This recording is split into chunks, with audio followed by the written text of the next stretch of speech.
12 മാസമായി മുടങ്ങിക്കിടക്കുന്ന ക്ഷേമനിധി പെൻഷനും മറ്റ് ആനുകൂല്യങ്ങളും ഉടൻ അനുവദിക്കണമെന്ന് ആവശ്യപ്പെട്ട് കേരള സ്റ്റേറ്റ് കെട്ടിട നിർമ്മാണ തൊഴിലാളി കോൺഗ്രസിന്റെ നേതൃത്വത്തിൽ മുഖ്യമന്ത്രിക്ക് കത്തുകൾ അയച്ചു. ചെറുപുഴ പുളിങ്ങോം യൂണിറ്റുകൾ സംഘടിപ്പിച്ച കത്തയക്കൽ സമരം കോൺഗ്രസ് മണ്ഡലം പ്രസിഡന്റ് ടി.പി. ചന്ദ്രൻ ഉദ്ഘാടനം ചെയ്തു. ജായിസ് കണ്ടത്തിൽ അധ്യക്ഷത വഹിച്ചു.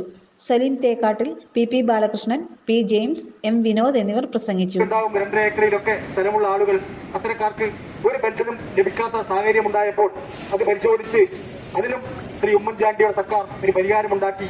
അത് കർഷക പെൻഷൻ എന്നുള്ള നിലയിൽ പെൻഷൻ കൊടുക്കാൻ തുടങ്ങി ആണ് നൽകേണ്ടത്. ഇത്തരത്തിൽ കേരളത്തിലെ ഒട്ടുമിക്ക ക്ഷേമനിധികളിലെ പണങ്ങളും ശ്രീ പിണറായി വിജയന്റെ ബോട്ട് ഭരണത്തിന്റെ ഫലമായി സർക്കാർ ഏറ്റെടുത്തതിന്റെ ഫലമാണ് ഇന്ന് കേരളം അനുഭവിക്കുന്ന ഈ വലിയ ദുരന്തം.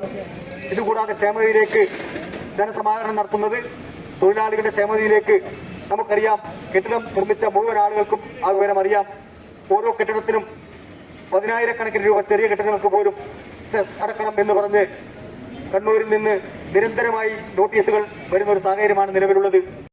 പാവപ്പെട്ടവരെ, കെട്ടിട നിർമ്മാണ മേഖലയിലുള്ളവരും എല്ലാവിധ പെൻഷനും പെൻഡിംഗായി കിടക്കുകയാണ്.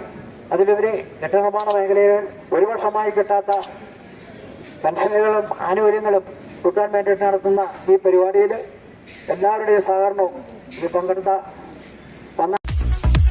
ഇലക്ട്രിക്കൽ ഗൃഹോപകരണങ്ങളുടെ തകരാറുകൾ നിങ്ങൾക്ക് തലവേദന സൃഷ്ടിക്കുന്നുവോ?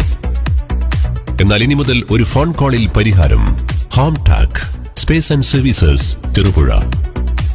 Residential and commercial air condition, refrigerator, washing machine, inverter, water filter, water heater, mixie, fan, stove, solar water heater തുടങ്ങിയ എല്ലാ ബ്രാൻഡുകളിലുമുള്ള ഉപകരണങ്ങളുടെ സ്പേസും സർവീസും home ടാക്കിൽ.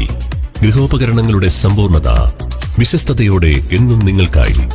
Home Tak home appliances, space and services, Pulingome road, Cherupuzha.